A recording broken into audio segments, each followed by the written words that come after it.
Pump up the volume on your parenting with Parent Pump Radio. Tune into something different that makes a difference. At Parent Pump Radio, instead of a ripple, we choose to create a splash. Get energized, get inspired, and get informed with how to parent in the new millennium. With your host and parent coach super guide, Jacqueline T.D. Huynh. Welcome to Parent Pump Radio. Please subscribe to our RSS feed so you'll be automatically notified of new shows. If you're looking for a speaker for your organizations or event, please go to my website at integrativeminds.com to learn more about what I offer and contact me at info@integrativeminds.com to schedule a meeting time.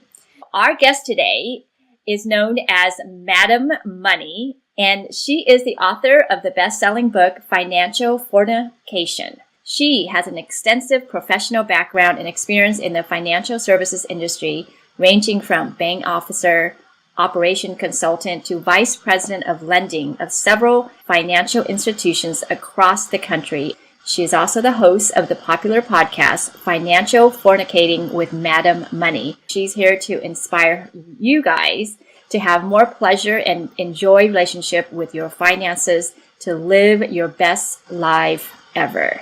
So ladies and gentlemen, with no further ado, I'd like to introduce you to Tarra Jackson, also known as Madam Money. Hi, Tarra. Hey there. How are you? I'm good. How are you? Great. Thank you for having me on. So I know you have a new book coming out. Tell us a little bit about that book. Well, the new book is called Four Financial Languages, The Secrets to Having Successful Financial Conversations. I've noticed throughout my years of consulting with families, couples, individuals, that one of the major causes of turmoil in families is the financial conversation or the cash conversations, right? Number one reasons of divorce is money issues, right? Right. So I've always been curious as to why do we have this conflict? Yeah, it may be from our backgrounds. It could be because of behaviors.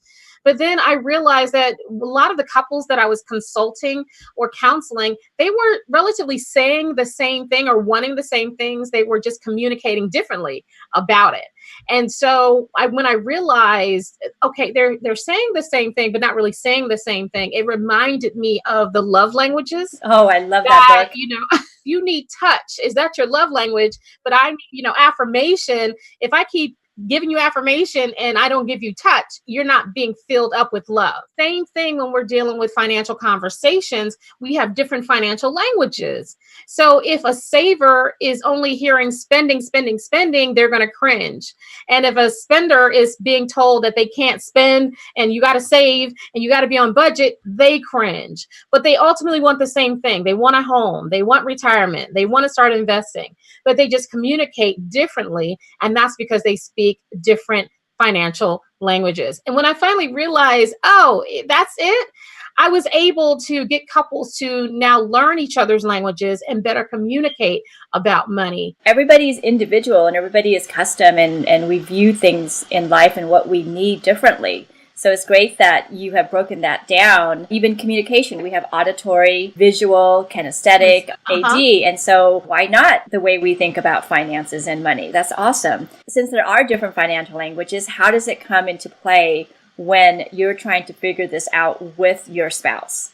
That's a really good question, because the first way to solving that, I call it a dollar dysfunctional dialogue, is to really understand, one, what is your dominant financial language?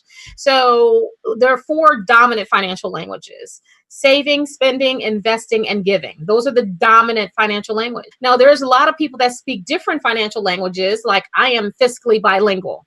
So I can speak, communicate, understand all four financial languages. It's almost like the disc, the personality. Yeah. You may have a dominant personality, but you may have all of it. Just like your default. That's your go-to. Exactly. So when you understand your dominant financial language, then you understand what your triggers are, your negative and your positive triggers are.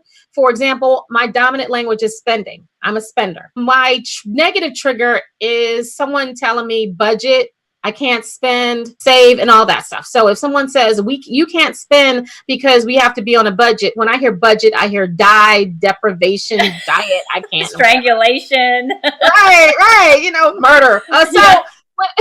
when someone tells me that I can't spend my money, I promise you I'm going to spend my money, your money, and everybody else's money, right? You're like, So- watch me. Right. Those are negative triggers. So I have to be very careful with those because I want to save, but instead of saving, I need to spend money. So I have a spending plan. Anything that allows me to spend on savings, investing, or giving, those are positive triggers. They're pleasure principles because we get high off of the transaction. So when I understand that about me as a spender, I understand that when a saver is talking about budget and saving, they just mean I need to spend more money into this bucket, or spend more money to my future self, or spend more money into investing. But not only do I need to understand my financial language and how I speak, but I need to understand my spouse or my mate's financial language. Because if I only speak in my language, they're not going to understand me. So if I'm married to a saver, they're going to cringe every time I talk about spending money, right? They're going to be like, why won't she stay on budget? Why won't she save, you know? And so I have to respect and learn my partner's financial language so that I can communicate with them. So, for example, if I want to spend money on something, I have to involve a saver in a transaction. Can you help me find a good deal? Can you help me shop around so we can save some money and stay within budget? So now I have communicated in their language. And now we can have a better dialogue about money. That's awesome. Okay, there's spender, saver, investor, and then what was the last one? And giver. Giver. Okay. Yeah. How does that look like? So with a giver, the giver is unique. Okay. So the unique thing about a giver is that they have a primary, and then I call them sub-primary. It's not necessarily a secondary. It's like a sub-primary. Because a giver will spend money on other people. They don't necessarily spend money on themselves, but they spend money to show their love. They give gifts. This is the person that gives gifts all the time. My grandmother was like this, right? So she would go shopping, not for her, to find different things that she can give to other people. But she never bought anything for herself. A spender can be a narcissistic spender. Like, I made this money. I deserve this. I'm buying for me. But a giver that's also a spender buys things or spends money on other people. It's the same thing as a giver that's also a saver. The reason why they're able to give money is because innately they're a saver, so they always have money to give. And a giver that's also an investor will invest in other people's business. They give their money because they want to invest in other people's businesses and help people. Like, you know, my son wants to start a business. Let me give him money so he can start up because it's a potential return on investment. So givers are so special and unique because they never look for anything for themselves. They're very altruistic and they want to give to other people because their joy is helping people. So this is really important that your spouse understands where his language is so that you can come on the same page. Now, let's take some tactics like you were saying. What if you have someone who's a giver with, say, a spender? What would that look like? What would the conversation sound like? And that's funny because in my book, I talk about the right and the wrong way to communicate to a giver about spending and to a spender about giving, right? So there's two different dialogues that happen there. So a spender will probably want to spend money, buy stuff for themselves, or, you know, because it's in it for the pleasure principle. A giver may or may not want to buy a whole bunch of stuff, but they want to give everything away. And a spender is like, no, give it away or give it to me. But whatever. So the conversation that a spender needs to have with a giver is to identify what the giver's ultimate goals are. What is the giver's goals? They want to be able to help certain people and do this. Okay, well, let's spend money on them, but let's also give to ourselves. Let's give to each other. Let's give to yourself because, you know, you deserve this as well. So spenders don't have a problem buying things for themselves. Givers sometimes have a problem with buying a whole bunch of stuff for themselves. So we have to convince them sometimes that it's okay. You have a need. We have a need. Let's spend money by giving to ourselves too. Oxygen mask on first. So the conversation, and in my book, I go a little bit more in detail of the do's and don'ts when it comes to communicating like a spender and a giver, or a giver and a spender. You know, it can be very challenging depending on the conversation. But once you understand, the giver ultimately wants to help people. So we have to identify what is your I call it your giant giving goal. What is that big giving goal that you want to do? And some people may say, I want to help people not be homeless, or I want to do this. So we have to draw them in so they're not giving all their money away to everybody else, and say, okay, well, let's allot this to them, but let's give to yourself, or let's spend on yourself, or let's save on yourself. So because they have a lot, hard time sometimes doing for themselves. Big question. What if you have a saver and a spender in relationship? This probably happens a lot. Yeah, this happens more than... Yeah, so that's probably the bigger one. So what tactics can you use to communicate with each other? The best way to communicate with each other is to, one, go on a real money date. And I'll explain to you what a real money date is with couples. But once you be very careful with the trigger words with each other. So like I said, a spender's negative triggers: budget, can't. We hear die, deprivation. So we want to hear how we can spend money on different things, even if it's savings. Now, a saver needs to hear budget. They need safety and security. That's why a saver is not always an investor, because an investor likes risk and a saver doesn't want to lose their money. Right. Okay. So we have to let's talk about how we can spend money within budget so we can save more. Can we shop around to look for a better deal? A spender can say, a saver can say to a spender, you know what? We have $200 extra to spend this month. What are we going to spend it on? Because spenders need parameters. Because if you tell us not to spend money, we're going to spend everything. But if you let us know how much we do have to spend, we're going to get excited and we'll spend within the parameters, right? So that's like a budget. You just can't say the word budget. It's like me on a diet. If you tell me every food I can't eat, now I want to eat it. This is part of the subconscious mind. You got to tell it what it wants to do, not what it can't. So if you tell me all the great foods I can eat and how exciting it can eat, I'm going to enjoy eating those foods. Because as soon as you tell me I can't have a Big Mac, my brain automatically wants a Big Mac. Because it brings up the Big Mac, and then it has to try to delete the Big Mac.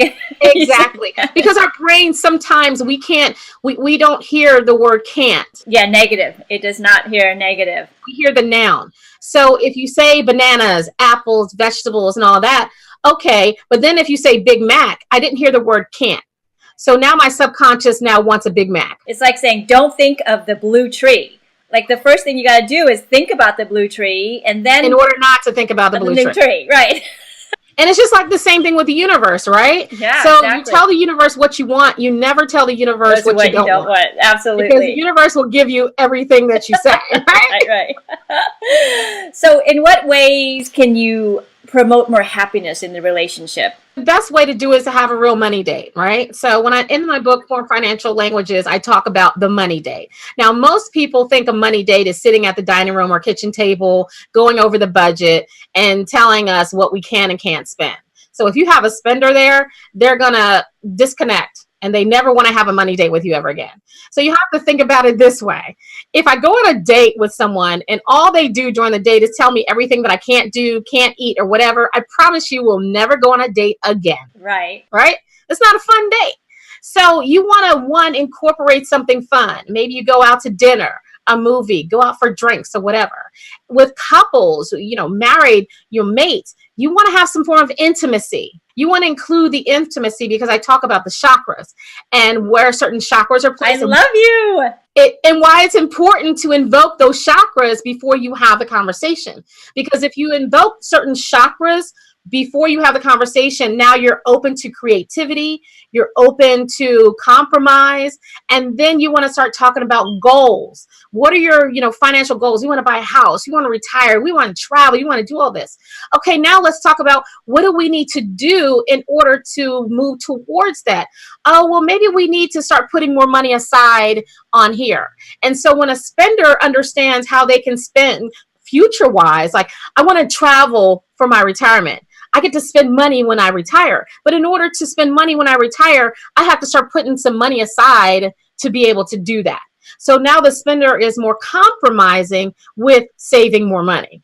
And then it makes you want to have more money dates. Like, oh, that was fun. Let's do that again. I love that you include the chakras. There's this whole energetic side, the third eye, your intuition, your heart chakra, all these things. And right. Yeah, right. There's a certain chakra that creates, creativity, procreation. Sexuality, sensuality. Exactly. And you want to invoke that because that's where the creativity comes from. That's where the compromise comes from. That's where the happiness comes from. And when you're in that mode, now you're open to new ideas, to different perspectives. But if you go into a money date and all you hear is, we can't do this, we have to save more, we have to do this, you're closed and you really don't want to compromise. Because a spender doesn't want to say that they can't spend, and a saver doesn't want all their money spent. An investor wants to be able to get a return on investment, but if they're married to a saver, the saver doesn't want to lose all the money. What's the biggest mistake you found when it comes to couples when they're talking about finances and they don't even realize it? The biggest mistake is believing that you're right, that your way is right. Is that the way? That's just a general rule, I think. I'm just saying. So, for example, a saver always believes they're right. Right, yeah. You're a spender. You shouldn't be a spender. You invest too much money. Why are you giving your money away? We need to save because you never have you never know an emergency or whatever. Saver always thinks they're right. An investor always thinks they're right. If we don't invest money, our money's not going to make money for ourselves. A giver always believes they're right. Well, if you don't give, you'll never receive. So we give to the universe. A spender always thinks they're right. YOLO. You only live once. I work hard for this money. I should be able to enjoy it. So the bad thing is to believe that your way is the right way and that your mate should do what you do, because that's not always the case. And it's just like the love languages. Just because you need affirmation doesn't mean I need it. I may need quality time, or I may need touch. And you don't have to tell me how great I am, but you need to show me. We have to respect that your way is not wrong. It's different. A saver is not better than a spender, investor, giver. None of them are better than each other. Where it comes bad is in excess. So if you are a hoarder of money, that could be bad. If you are an excessive spender, that could be bad. If you invest in every business you have and you don't make any money and you lose your money, that could be bad. And if you give all your money away, that can be bad. But there is a balance. They're all the same good. They can all be the same bad. So respecting that your mate just has a different way of seeing it, and your way is not always right, but it's not wrong. Very good point. It's just some blind spots that we don't see, and we just need that different perspective. Be open to what the other person is saying and seeing how you can implement that. I'm sure there's time when you may need to bring in a financial advisor. Would you recommend someone bring a third party in for that? I do. And the thing is, there's a difference between a financial advisor and a financial coach, right? So a lot of people, when they hear financial advisors, they think, I'm not ready for that yet. I don't have enough money to invest. I don't have enough money to, pay for someone to do that.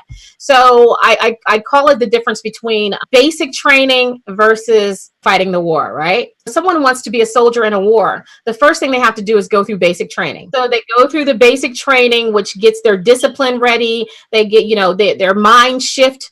There has to be an alteration of the mind shift to prepare them for battle. So when they go out for battle, they're already prepared. A financial coach could be that basic training. Get you the basics of the budgeting or the spending plan, the discipline, the mindset. So when you are ready to deal with a financial advisor, where there may be either a paid financial advisor or investing money or doing anything like that, you're prepared. But I do recommend that you have someone, a financial expert, myself, I'm a financial professional, financial consultant, and a financial counselor, that you have a third party. Because if you can't get over the fact that you're right and your mate thinks they're right, you may need a third party to help you with the conversation of compromise. And sometimes the third party can say the exact same thing that you've been saying or your spouse saying, but you just hear it differently. Think about it this way with our kids. We tell our kids something all the time, and it takes a stranger to say the same thing for them to actually believe it, right? Exactly. So it's not that they didn't believe you. They just needed confirmation that what you were saying was not necessarily a selfish motive. So I have to look at it that way, that my son believed me, but he needed confirmation that I wasn't just saying it to him because I'm mom. So now that you mentioned son, how can we involve our children in this conversation about family and finances? The great thing about once the parents are on the same page and not working against each other, but working with each other, it's important to involve the kids, to ask them, what are their goals? What would they like to do? And incorporate them in family financial goals. One of the things that I love to incorporate kids with is, if we want to save money, to involve them in the process of finding the best deals when we go grocery shopping. It took him a while to get it, but when he finally got it, I didn't really care anymore. So I wanted to buy the name brand stuff, but he would be the one that said, Mom, no, don't buy that. You can get this $2 cheaper if you buy this brand. So I involved him in that process. A way to involve the family in investing conversation is to do what I call an investing scavenger hunt. So you go around the house, find something that you eat the most, buy the most, that you like the most, find out who the manufacturing company is, see if that company is on the stock exchange, find out how much the price is, and then look at if it's going up or down. That's the biggest thing. Is the going up or is it going down? If it's going up, then decide as a family if you're going to buy 1 or 2 shares as a family in the investment and watch it progress that way. And so that gets the kids involved with understanding investing. It also helps the parents to learn more about investing as well. Biggest thing is to include them in the goal setting. What is it that they want? And how can we incorporate that in the family goals? One of the big things I talk about in my second book, True Legacy Wealth, is this legacy that we're leaving on wealth. Wealth isn't just always about money. It's also how we think, how we believe, who we know. And it's so great that you say that, because our children do what we do, not what we say. When we're pulling the stock market up and saying, hey, what is it that we like to eat? We're showing them not only the part where we're doing the research, but it's having them understand what they need to learn. Absolutely. Especially if you have teenagers and they're on Facebook, if they're on Facebook or Instagram, right? The great way to do that is to say, how much is the stock for Facebook? They're going to see it's a couple $100s. Now, when Facebook started out, it was really cheap. Imagine if we invested in Facebook 10 years ago, how much money we would have. So let's find it. Where are you now? Where are you on now? They're on Snapchat. They're on this. Are they coming out with a stock and all that? So involve them in something that they're already doing. My son likes Nike shoes. So I told my son that before we buy another pair of Nike shoes, we have to buy Nike stock, because I'm not buying shoes from a company I don't own anymore if I'm going to pay this much for shoes. The next time he wanted some shoes, we took the amount that it would cost to buy the shoes and we bought the stock. And then when he saved up enough money to buy the shoes again, he bought shoes from a company he owned. That with his, what was it? What are those little games that they play? That's how old I am. I know. No, don't tell me. I'm like still on Nintendo. Come on. Oh, wow. Xbox. I know. What is it? PS something? Oh, PS2. Oh, that was old. Was that old too? Is it on PS 10 already? I think the oldest one was Wii. I remember when I had a Wii. Right, exactly. I'm still on that age, the Wii, right? That. Because every year he wanted a new Xbox, and I was like, yeah, no. We're gonna have to start buying from companies that we own or have a vested interest in. Now, he'll tell me, I like these things. They're on the new stock exchange. Mom, did you know that the stock is this and all that stuff? So yeah, what you're talking about is the purpose. What is your child's purpose and what's your family purpose? This is what Stephen Covey talks about in the 7 Habits of Highly Effective Family. And I love the fact that you do real estate, because now you can incorporate children in that process of learning how to do real estate investing. So when they know how to do it as a child, they're not scaredy cats like me when they become an adult. Because I want to do real estate investing, but everybody that does is like, oh, it's easy, you should do it. But when we're adults, we don't do what we're afraid of. Yeah, and that's what the whole book is about. It's called True Legacy Wealth, Creating Generational Wealth Through Real Estate Investing. And the whole message of the book is teach your children what you're doing. Invest in real estate. Have them go with you when you're looking at properties. They're not just liabilities anymore. They're actually asset, because you can write them off. And helping people to understand the difference between an asset and a liability, right? The home you're living in is not an asset. It's a liability. And really, your children's are liability, because they're not giving anything back. So that's why we tell you, hire them to take your office trash out, to organize, to file, then pay them a wage. Now they're someone in your company that is an asset. But we love them to death, but they are a liability. Instead of paying them an allowance, pay them a wage. Yep. Exactly. Make sure you're within the child labor laws, but pay them a wage, because now you can write that as an expense off from your company, and you're teaching your children how to make money in different ways and be creative. If they want more money, then what can you do around the house, or what can you do for this to earn more money? And if you have a business, they can do social media. Because sometimes parents will ask, how young can a child work? As soon as they're born.